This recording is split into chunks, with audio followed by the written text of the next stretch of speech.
Los más remotos orígenes de la Orquesta Sinfónica Nacional están vinculados con el esfuerzo y la colaboración de varios conjuntos sinfónicos que, a pesar de estar organizados formalmente, no lograban consolidar temporadas regulares por vaivenes económicos. El primero de estos grupos sinfónicos fue la Orquesta del Conservatorio Nacional, creada en 1881 con el apoyo de José Yves Limantour y bajo la dirección musical de José Rivas y Carlos Julio Meneses. Más tarde, en plenos avatares revolucionarios en 1915, bajo el gobierno de Venustiano Carranza, se convirtió por primera vez en la Orquesta Sinfónica Nacional. Para entonces, la orquesta ya dependía de la Secretaría de Justicia e Instrucción Pública y Bellas Artes. En sus primeros años, la dirección corrió a cargo de los maestros Jesús Acuña y Manuel María Ponce, y en su etapa final, por el prestigiado director y compositor Julián Carrillo. Pero hacia 1924, las dificultades económicas para mantener la orquesta fueron insostenibles y terminó por desaparecer. No obstante, el ambicioso sueño de contar con una orquesta nacional formal y permanente fue posible nuevamente gracias a la persistencia, tenacidad y talento de dos personajes: el compositor y director Carlos Chávez y la legendaria promotora cultural Antonieta Rivas Mercado, quienes lograron que el 2 de septiembre de 1928 la Orquesta Sinfónica Mexicana celebrara su primer concierto formal como parte de una temporada de conciertos mensuales bajo la dirección de Carlos Chávez.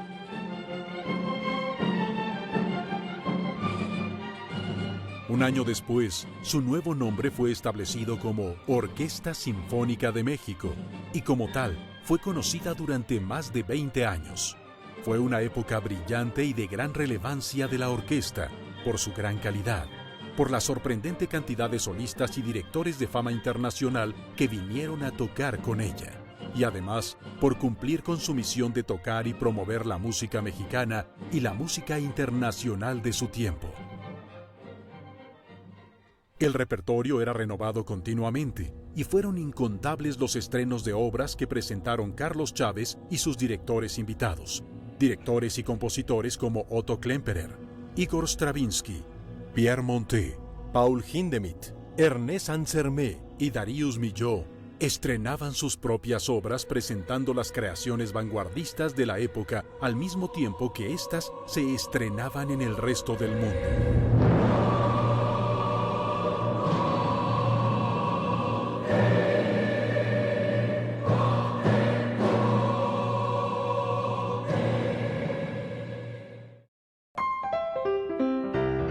También grandes estrellas de la música como Claudio Arrau, Andrés Segovia y Henrik Schering se presentaban como solistas de la Orquesta Sinfónica de México.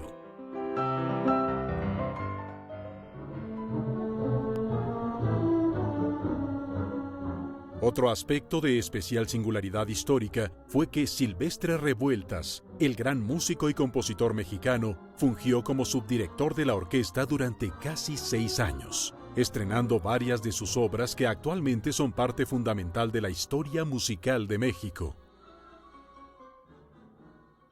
José Pablo Moncayo, Eduardo Hernández Moncada, Luis Sandy y Salvador Contreras fueron algunos de los grandes músicos mexicanos que también dirigieron la orquesta. Asimismo, el gran compositor Candelario Huízar fue cornista y bibliotecario de la Orquesta Sinfónica de México durante toda su trayectoria. En esos años, la orquesta hacía la mayor parte de sus conciertos en el Teatro Esperanza Iris, hoy conocido como Teatro de la Ciudad.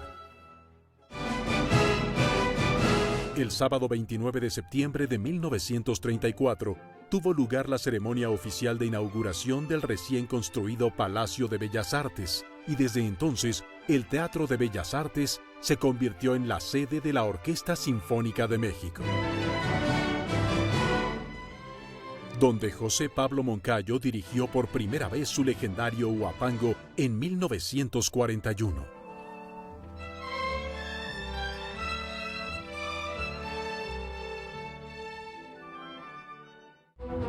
Pero fue hasta 1947 cuando, por decreto presidencial, se creó el Instituto Nacional de Bellas Artes y Literatura, y la Orquesta Sinfónica de México pasó a ser un organismo sinfónico oficial dependiente de dicho instituto. Por primera vez, sus integrantes tendrían verdadera responsabilidad laboral con pagos fijos, prestaciones y todo tipo de derechos laborales. El nuevo nombre del conjunto fue el de Orquesta Sinfónica del Conservatorio Nacional, y su nuevo director fue Eduardo Hernández Moncada. Carlos Chávez fue nombrado entonces el primer director general del naciente INBA en 1949. Un nuevo decreto le dio al conjunto su nombre definitivo, Orquesta Sinfónica Nacional.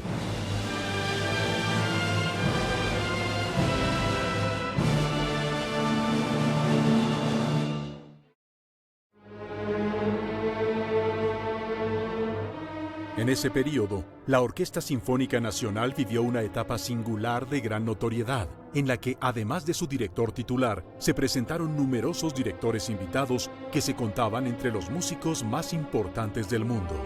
Igor Stravinsky, Clemens Krauss, Aaron Copland, Julián Carrillo, Georg Scholti, Leonard Bernstein y Sergiu Celibidache. En 1954 fue nombrado como nuevo director artístico Luis Herrera de la Fuente y comenzó uno de los períodos más brillantes y de mayor proyección en la historia de la Orquesta Sinfónica Nacional.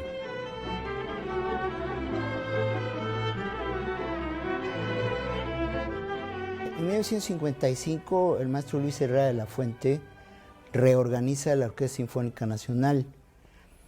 Se llamó a audiciones, se convocó a audiciones y mi padre y yo participamos, yo como violinista y él como violista. Entré con maestro Herrera de la Fuente.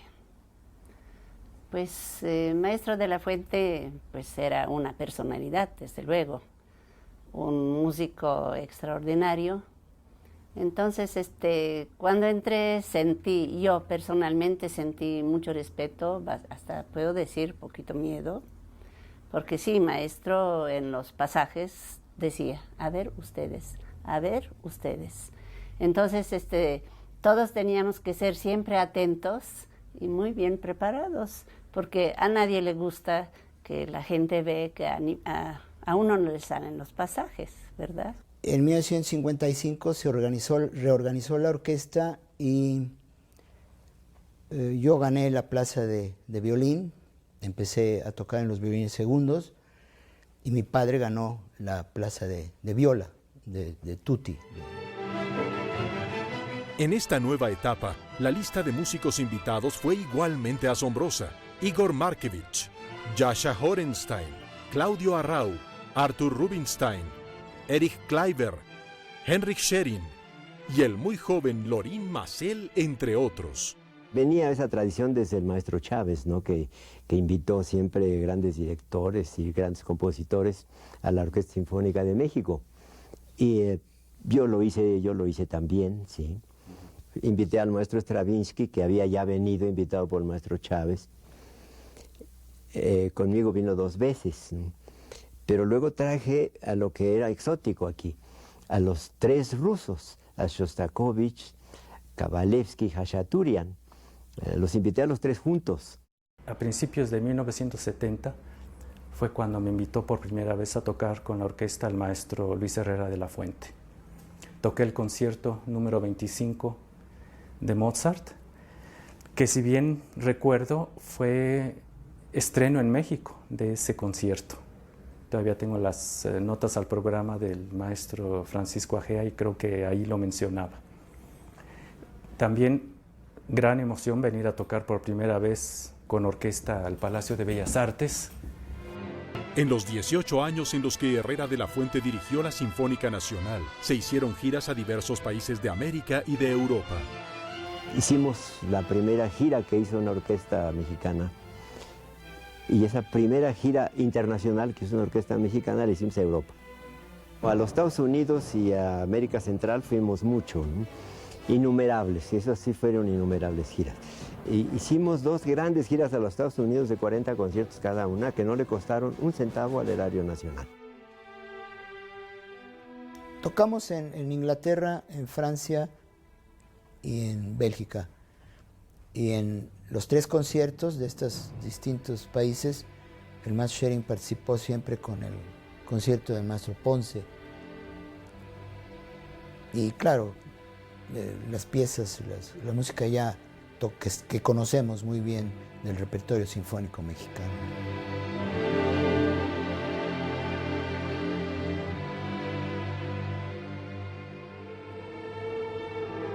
En 1973, por orden del presidente Luis Echeverría, el maestro Luis Herrera de la Fuente recibió la comisión de otras funciones y Carlos Chávez fue nombrado nuevamente director de la Sinfónica Nacional.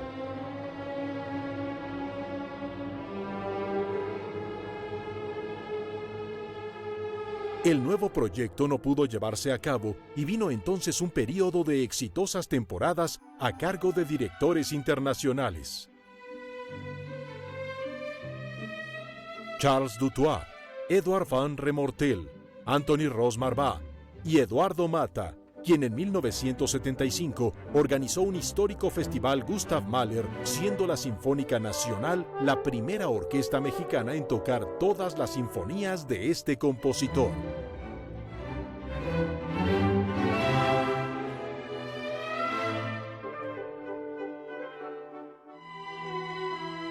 Más tarde, de 1977 a 1979, la dirección artística de la orquesta estuvo a cargo de George Sebastian, y de 1979 a 1984, bajo la batuta del maestro Sergio Cárdenas, quien convirtió la participación de la orquesta en una tradición de los festivales de Oaxaca y de Aguascalientes. Posteriormente, José Guadalupe Flores fungió como director residente en 1985, y Francisco Sabín como director artístico de 1986 a 1988. Sí, entré a la Sinfónica como director en 1986. Fue muy agradable en todos los aspectos para mí, porque se debió a los músicos, a los integrantes, que yo estuviese allí. Eso es muy satisfactorio y fue una gran... Ahí comenzaron las cosas muy bien.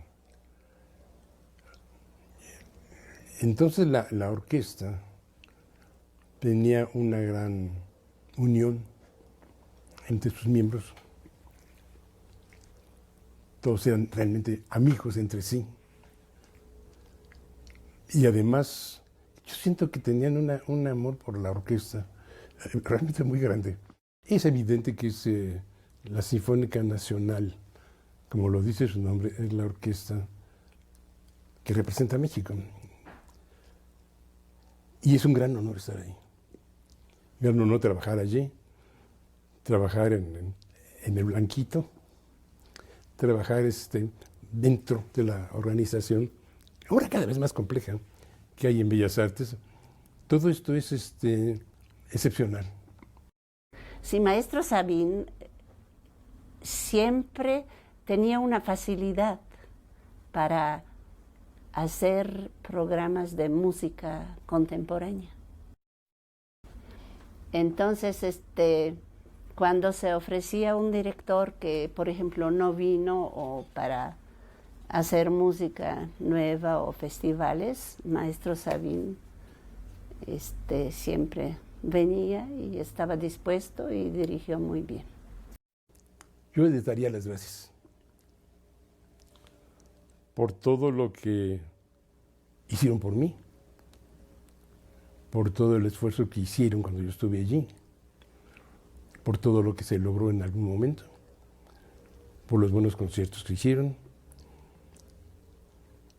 Tengo yo siempre una visión puesta en los músicos. De 1989 a 1990, nuevamente Luis Herrera de la Fuente fue su director durante un corto periodo. Pues, ¿qué puedo decir de la Sinfónica Nacional? En primer lugar, la Sinfónica Nacional me formó como director de orquesta, como director sinfónico. Lo que yo había aprendido cuando salí de la Sinfónica, todo lo aprendí de la orquesta. Ha sido Mi gran maestro ha sido la Sinfónica Nacional.